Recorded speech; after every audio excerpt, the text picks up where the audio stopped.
For decades, governments around the world insisted that certain truths were better left undiscovered, not because they were unimportant, but because they were dangerous, hidden deep inside secured facilities, underground archives, and restricted intelligence vaults. Countless documents were sealed away from public view, not for years, for generations. These files were not ordinary reports. They did not contain simple military plans or diplomatic notes. They contained decisions, choices made in moments of fear, desperation, and ambition. Most people believed history was written in textbooks, speeches, and public records. But real history was written elsewhere, on classified paper, stamped, signed, and locked away.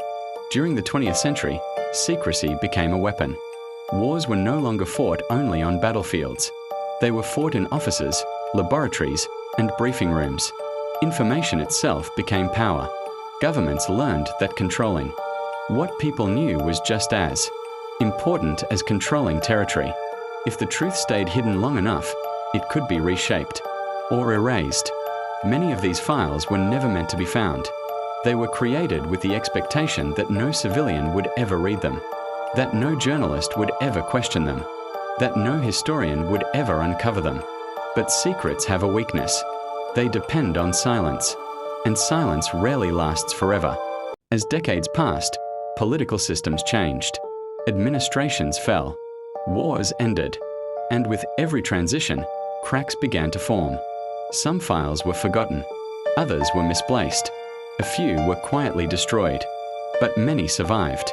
Inside aging government buildings, boxes gathered dust, labels faded, locks weakened, and the people who once understood their contents retired, disappeared, or died.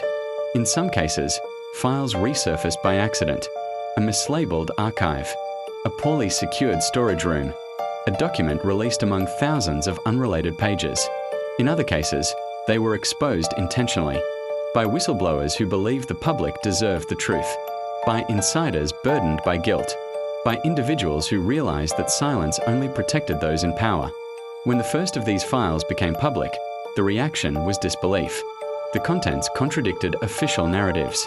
They revealed programs that governments had denied for years, operations that were never approved by the public, decisions that crossed moral and legal boundaries.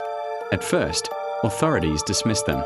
They called them misunderstandings, out of context, misinterpreted. But as more files emerged, denial became impossible. Patterns formed. Connections appeared. What once looked like isolated incidents began to resemble a system. Among the most disturbing revelations were documents related to human experimentation, illegal surveillance, and covert operations conducted without oversight. These were not theories. They were records, signed memos, budget approvals, progress reports.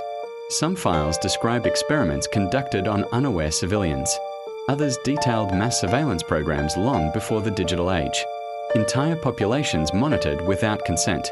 There were files that showed how governments manipulated media narratives, how public opinion was shaped through controlled leaks and selective truth, how fear was used to justify extraordinary actions. In many cases, the victims never knew what had been done to them. Their names were replaced with numbers, their experiences reduced to data points. What made these files especially unsettling was their tone. They were calm, professional, almost clinical. There was no language of doubt, no hesitation, only efficiency. The people who wrote them did not see themselves as villains.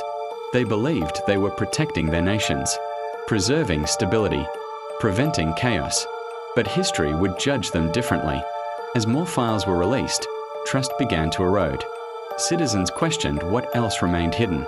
If these secrets had existed, what others were still buried? Governments responded with damage control. Some admitted limited wrongdoing. Others launched investigations designed to reveal as little as possible. A common strategy emerged. Acknowledge the past, but frame it as necessary, unavoidable, a product of its time. The phrase appeared again and again. National security. It became the universal justification, a shield against accountability, a reason to withhold answers. But the files told a different story. They showed repeated patterns of deception, not moments of desperation, but systems of secrecy, not isolated mistakes, but long-term policies. Historians began to piece together a hidden timeline, one that ran parallel to official history, a version of events that existed only in classified ink. Each newly discovered document raised new questions. If this was hidden, what else was missing? If this was allowed, what boundaries still existed? The files were never meant to be found because they threatened something fundamental: the image of control, the illusion of transparency. Once exposed, they could not be ignored. Today, many of these files are publicly available, declassified, scanned, analyzed, and yet they remain incomplete. For every document released, countless others remain sealed. Some will not be opened for decades. Some may never be opened at all. Governments continue to argue that secrecy is necessary, that some truths would cause panic, that stability requires silence. But history suggests otherwise. The files that were never meant to be found have already changed how we understand the past. They have shown that power often operates in shadows, that decisions affecting millions are sometimes made without consent. They remind us that transparency is not given, it is demanded, and that every generation inherits not only the achievements of history, but its secrets. The question is no longer whether more files exist. They do. The question is how long they will remain hidden, and what will happen when they are finally revealed. Because once a secret enters the light, it cannot be buried again.